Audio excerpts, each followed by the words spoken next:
Yeah, another transit case study. Okay, and this is sample 8.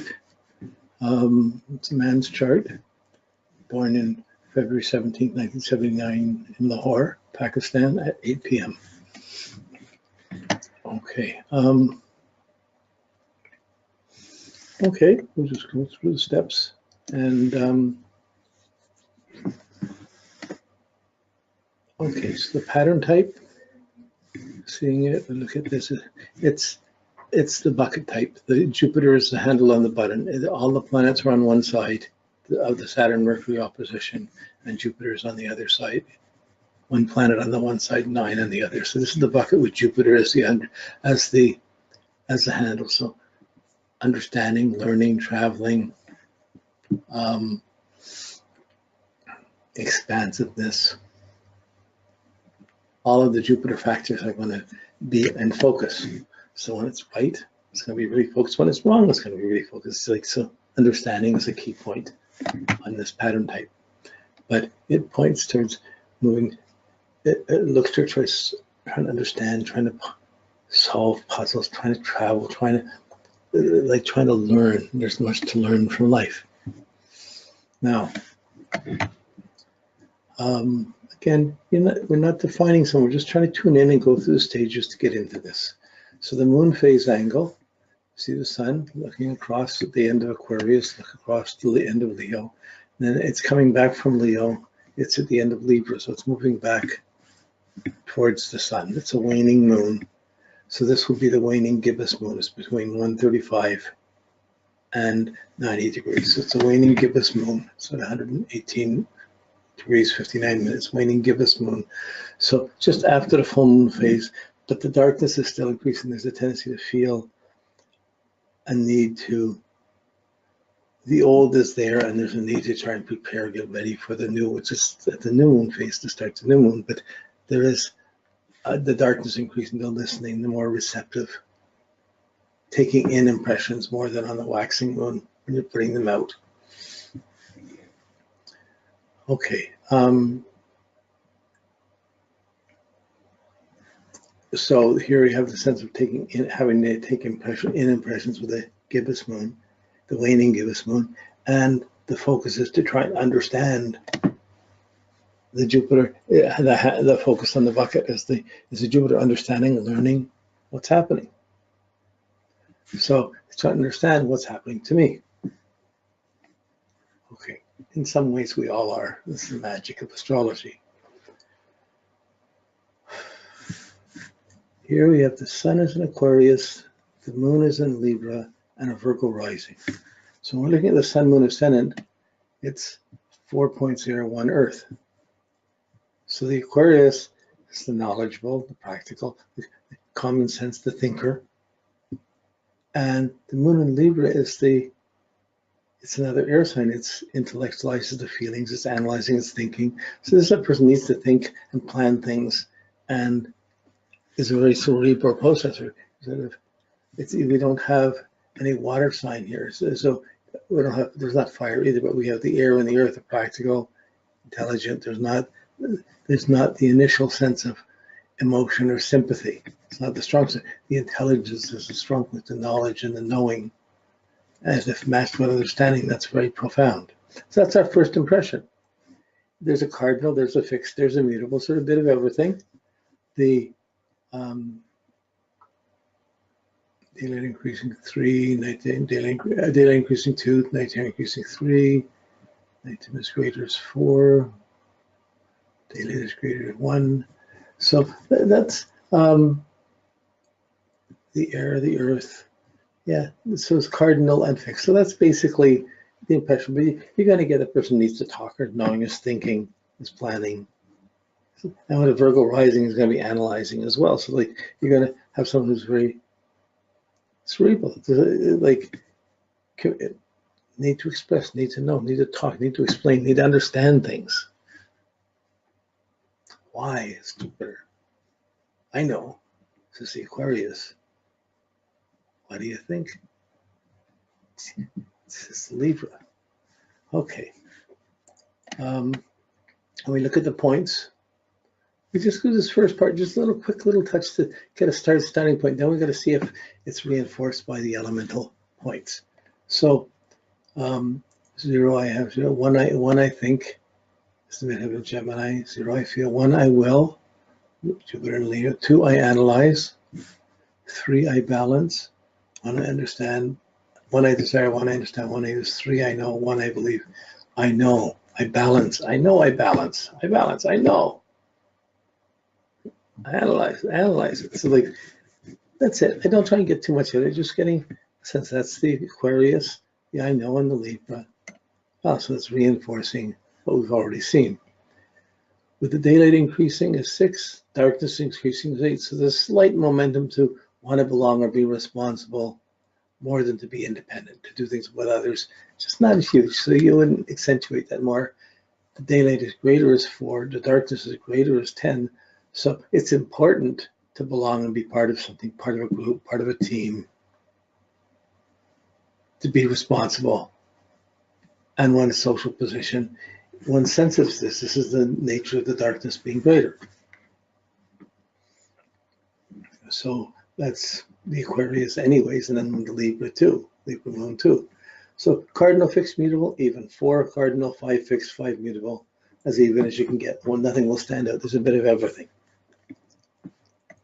Winter, spring, summer, fall. 5 winter, 1 spring, 3 summer, 5 fall. So winter and fall, again, the Aquarius and Libra, are the 2 prominent seasons. Spring is the least active season. Masculine and feminine, 9 and 5. So 9 points, even though the darkness is greater, there's 9 points having to project. 9 more masculine. That's 9 to 5 feminine. So the air, the Aquarius and the Libra again are the masculine. They predominate, and the ability to reflect. It's still there, but it's not way down. It's just a little bit more towards projecting than reacting.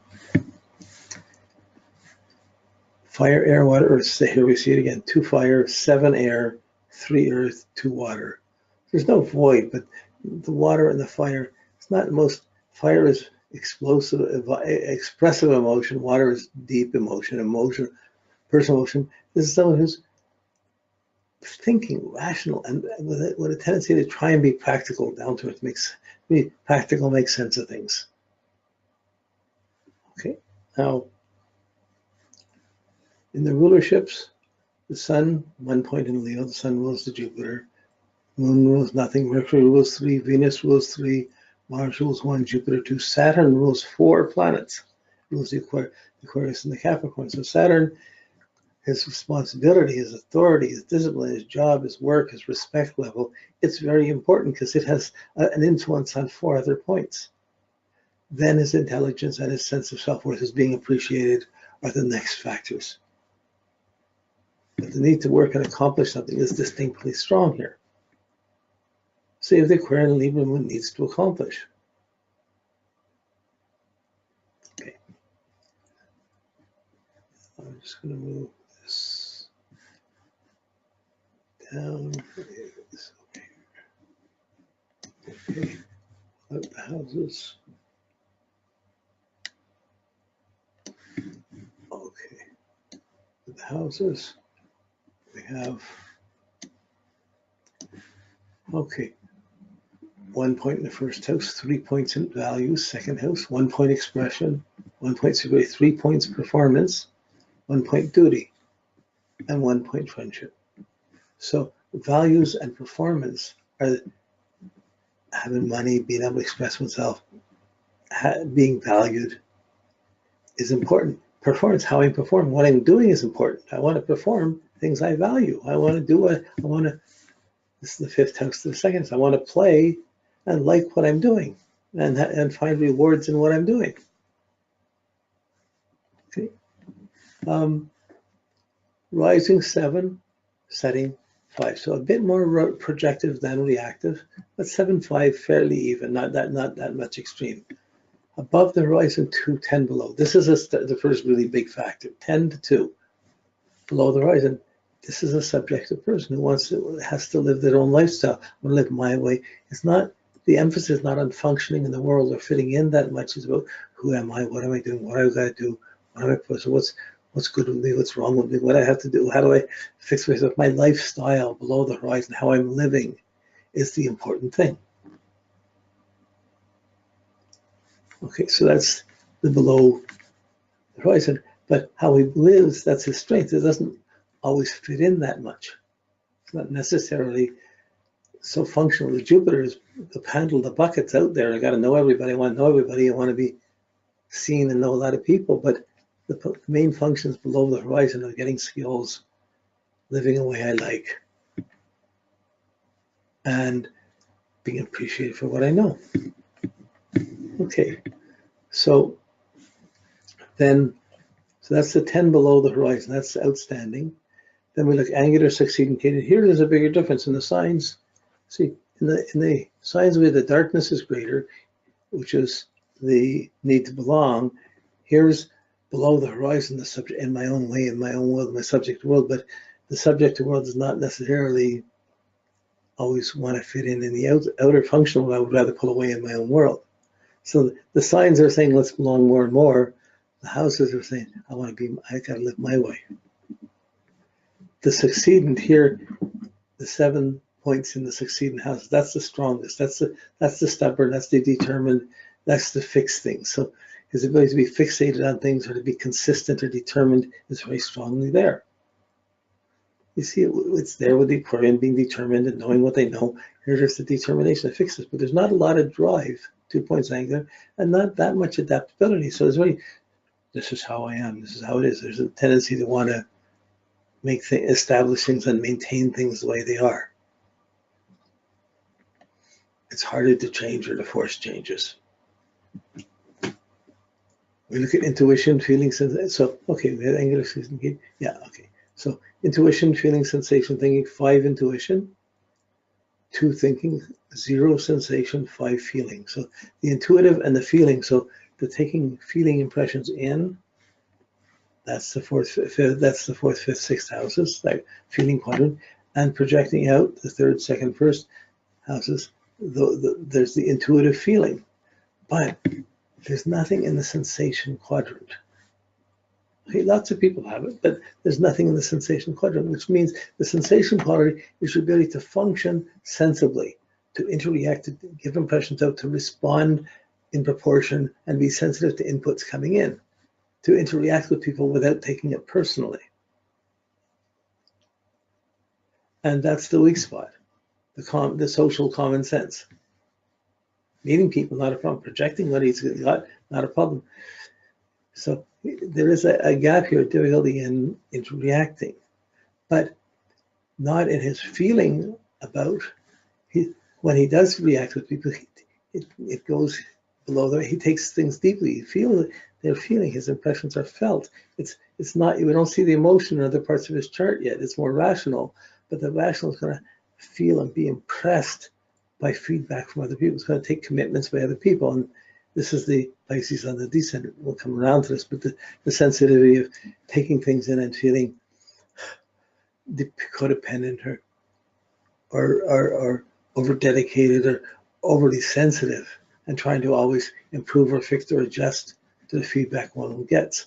But because he has a tendency to adjust, and the sun's just below the horizon with Mars and Mercury with these planets there's a strong need to react and to get feedback from other people. But even though there's a strong need to have that feedback, there's not so much the capacity to deal with things proportionally, see things in a matter-of-fact way. There's a tendency to take them more personally, to take it personally, feel it stronger. And that makes perhaps a disproportionate emphasis. So relationships to him would be, he's got his way and he'll react to people, whether as people like him or not like him. But it's not easily interactive. Or, yeah.